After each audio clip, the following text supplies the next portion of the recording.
வணக்கம். என்னுடைய பெயர் ராஜன் நமசிவாயம். நான் பாட்ச்மோர் மருத்துவ பணிமனையில் ஒரு குடும்ப வைத்தியராகவும் நீரிழிவில் நிபுணராகவும் பணியாற்றுகிறேன். நான் உங்களோடு இன்று நீரிழிவை பற்றி கலந்துரையாடப் போகிறேன். நான் முக்கியமாக பேசப்போவது வகை 2 நீரிழிவை பற்றி, அதாவது டைப் 2 டயபீட்டிஸ் என்று ஆங்கிலத்தில் சொல்லுவார்கள். உங்களுக்கு இவ்வியாதி வர ஆபத்து உள்ளதா? நீங்கள் வெள்ளையராக அல்லது 40 வயதிற்கு மேற்பட்டவராக இருந்தால் வருவதற்கு சாத்தியமுண்டு. கருப்பாக அல்லது ஆசியராக அல்லது ஒரு சிறுபான்மை இனத்தைச் சேர்ந்தவராக இருந்தால் இவ்வியாதி வருவதற்கு சாத்தியமுண்டு. இது ஒரு நீண்டகால நோய். ஐக்கிய ராச்சியத்தில் 20 ஒருவரை பாதிக்கும் நோய் இது. அதுவும் ஆசியரை 6 மடங்கு பாதிப்பதற்கு சாத்தியமுண்டு. நீரிழிவு ஒரு ஆபத்தான நோயாகும். பாதிக்கப்பட்டவர்களுக்கு இரத்தத்தில் சர்க்கரை அதிகம் அளவில் இருக்கும். காரணம், உடம்பில் இன்சுலின் எனப்படும் ஹோமோன் பற்றாக்குறை அல்லது தயாரிக்கப்படும் இன்சுலின் சரியான முறையில் செயற்படாமை. இதை ஆங்கிலத்தில் இன்சுலின் ரெசிஸ்டன்ஸ் என்று சொல்லுவார்கள். நாங்கள் உண்ணும் உணவானது, அதாவது மாவு உணவு, கிழங்கு வகை, அரிசி, இனிப்பு பண்டங்கள் சீரணிக்கப்பட்டு சர்க்கரையாக உருவாகின்றது.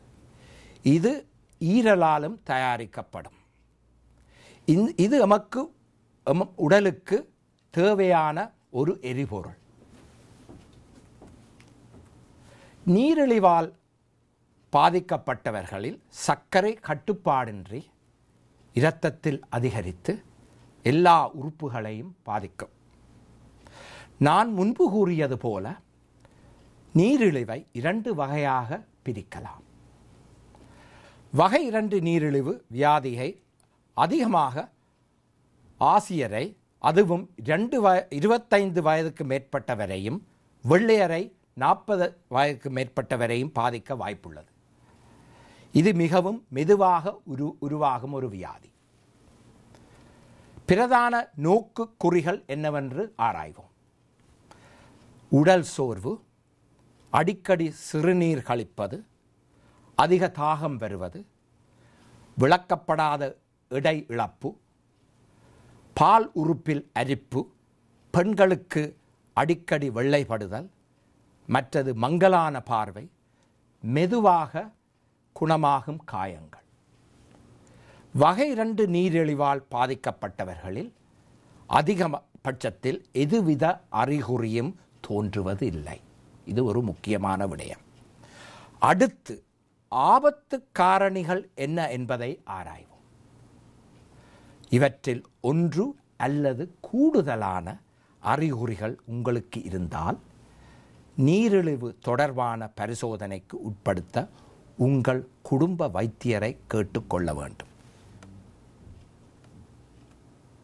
நீரிழிவு உருவாகுவதற்கு காரணம் இன்னும் தெளிவாக தெரியாது. ஆனால் மரபு வழி, உடல் பருமன், வாழ்க்கை முறை, வயோதிகம் ஆகியனவை காரணிகளாக அமையும். ஆபத்து காரணிகள் என்னவென்று பார்ப்போம். நெருங்கிய குடும்பத்தினர் ஒருவருக்கு வகை 2 நீரிழிவு உள்ளோர், அதாவது ஒரு பெற்றோர், சகோதரன் அல்லது சகோதரி, மற்றைய மிகையான எடையுள்ளவர்கள், ஆண்களில் இடுப்பு சுற்றளவு 35.5 அங்குலத்துக்கு மேலிருந்தால் அல்லது பெண்களுக்கு 31.5 அங்குலத்திற்கு மேல் உள்ளவர்கள், உயர்வான இரத்த அழுத்தம் உள்ளவர்கள், மாரடைப்பால் அல்லது பக்கவாதத்தால் பாதிக்கப்பட்டவர்கள், மற்றது உங்களில் இரத்த சர்க்கரை சிறிது அதிகமாக இருந்தால் அதை ஆங்கிலத்தில் impaired fasting glucose என்று சொல்லுவார்கள். கருத்தரிப்பு காலத்தில் இரத்த சர்க்கரை அளவு உயர்வாக இருந்தால் இதை தமிழில் கரு வளர்வு கால நீரிழிவு வியாதி என்று சொல்லுவோம். ஆங்கிலத்தில் ஜெஸ்டேஷனல் டயபீட்டிஸ் என்று சொல்லுவோம். எம்பவருக்கு இது ஒரு மிக பெரிய ஒரு பாதிப்பான ஒரு விடயமாகும். கடுமையான உள ஆரோக்கிய பிரச்சனை இருத்தல், அதாவது மனநிலைமை பாதிக்கப்பட்டவர்களுக்கும் நீரிழிவு வருவதற்கு காரணம் உண்டு. அதில் ஒரு முக்கிய காரணம் அவர்களுக்கு கொடுக்கப்படும் மருந்துகளும் இதுக்கு ஒரு மூல காரணியாக அமையும். நீரிழிவை எப்படி நிர்வாகித்தல், மேலும் மருந்து மூலம் சிகிச்சை பெறுதல், இவ்வியாதியை குணப்படுத்த முடியாவிட்டாலும் அதனை வெற்றிகரமாக முறையில் நிர்வாகித்து கட்டுப்படுத்தலாம் என்று நான் சொல்ல விரும்புகின்றேன். முதல் குறிக்கோள் என்னவென்றால் இரத்தத்தில் சர்க்கரையை கட்டுப்படுத்தல். இரண்டாவது, உயர் இரத்த அழுத்தம் இருப்பின் அதை கட்டுப்படுத்த வேண்டும். மூன்றாவது, இரத்தத்தில் கொழுப்பை கட்டுப்படுத்தல் வேண்டும். இதில் என்ன நான் சொல்ல விரும்புகிறேன் என்றால், நீரிழிவை ஒரு தனிப்பட்ட வியாதியாக பார்க்கக்கூடாது. இரத்த அழுத்தம், இரத்த கொழுப்பு ஆகியவையும் சேர்ந்து உருவாகும். விழித்திரை ஒழுங்கீனம், அதாவது டயபெட்டிக் ரெட்டினோபதி, சிறுநீரக நோய் பாதிப்பு டயபெட்டிக் நெஃப்ரோபதி, இரத்தக் குழாய் தொடர்பான நோய்கள் முன்கூறியது போல் மாரடைப்பு அல்லது பக்கவாத வியாதி, நரம்பு நோய் ஆகியவற்றை தவிர்க்கும் வாய்ப்புண்டு நல்லபடி நீரிழிவை பராமரித்தால். வகை 1 நீரிழிவு வியாதியை தடுப்பதற்கு நீங்கள் செய்யக்கூடியது எதுவும் இல்லை. இதற்கு எப்போதும் இன்சுலின் ஊசியால் சிகிச்சை அளிக்கப்பட வேண்டும், வேறு வழி இல்லை.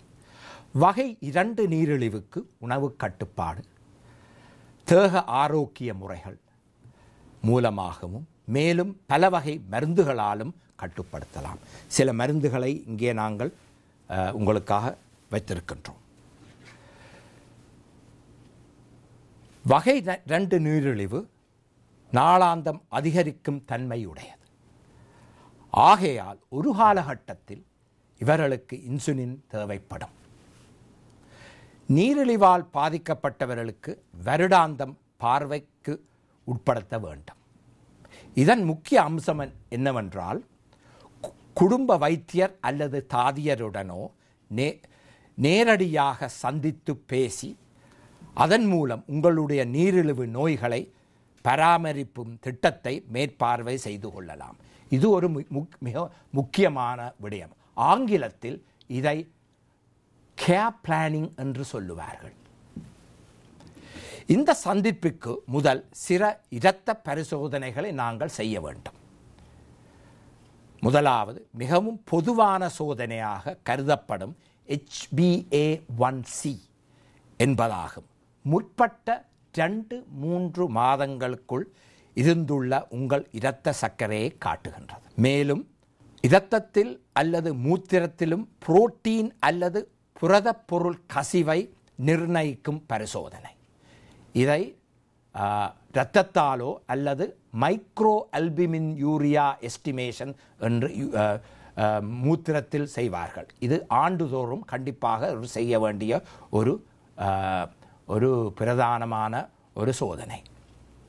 அடுத்து இரத்த கொழுப்பு அளவு நிர்ணயிப்பது. இந்த பரிசோதனை முடிவுகள் எல்லாம் இந்த சந்திப்பில் விமர்சிக்கப்படும்.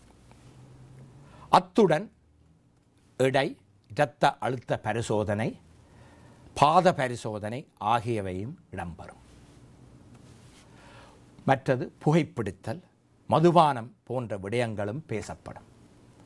வருடாந்த விழித்திரை சோதனை, அதாவது டிஜிட்டல் ரெட்டினல் கேமரா மூலமாக எங்களுடைய விழித்திரையை படம் வருஷம் எடுப்பார்கள். இதன் மூலம் விழித்திரையில் ஏதாவது பாதிப்பு இருப்பதா இல்லை என்று கண்டுபிடிக்கப்படும். பாத பரிசோதனை ஒரு முக்கிய அம்சமாகும். இதில் பாதத்தோலின் நிலைமை, பாதங்களின் இரத்த ஓட்ட பரிசோதனை, பாதங்களின் நரம்பு நோய் வலிமை, உணர்வு இன்மை பரிசோதிக்கப்படும். நீரிழிவை பற்றி மேலும் விவரம் அறிய விரும்பினால் உங்கள் குடும்ப வைத்தியர் அல்லது மருத்துவ தாதியரை தொடர்பு கொள்ளவும். உங்கள் வியாதியை சரியான முறையில் நீங்களே பராமரிப்பதற்கு தேவையான தகவல்கள் உண்டு. இதை டயபீட்டிஸ் UK வெப்சைட்டின் மூலம் அறியலாம்.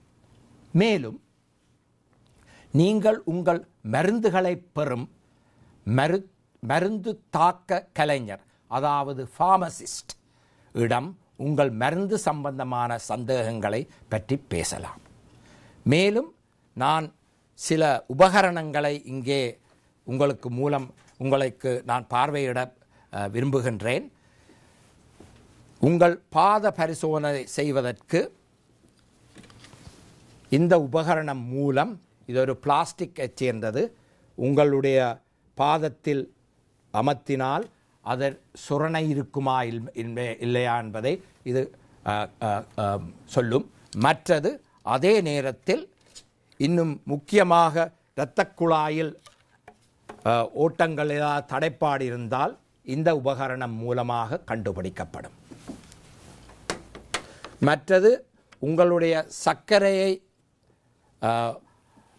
பரிசோதிப்பதற்கு, அதுவும் அதிகமாக இன்சுலின் எடுப்பவர் பரிசோதிப்பதற்கு இந்த மீட்டர்கள் கொடுத்து அதன் மூலமாக எப்படி பரிசோதிப்பதென்று தாதியர்கள் உங்களுக்கு சொல்லிக் கொடுப்பார்கள். நான் முன்பு கூறியது போல் ஒரு காலகட்டத்தில் வகை 2 நீரிழிவுக்கு இன்சுலின் செலுத்த வேண்டிய ஒரு கட்டம் வந்தால் பழைய மாதிரியான இன்சுலின் செலுத்துவதற்கு குழாயும் ஊசியும் எப்படி இருந்தது? பெரிய ஊசி, நீண்ட குழாய். ஆனால் இக்காலகட்டத்தில் பேனா வடிவத்தில் இன்சுலின் தயாரிக்கப்பட்டு அதன் உள்ளே இருந்து சிறிய ஊசி மூலமாக செலுத்தலாம். அந்த செலுத்தும் பொழுது உங்களுக்கு நோ அதிகம் இருக்க மாட்டாது.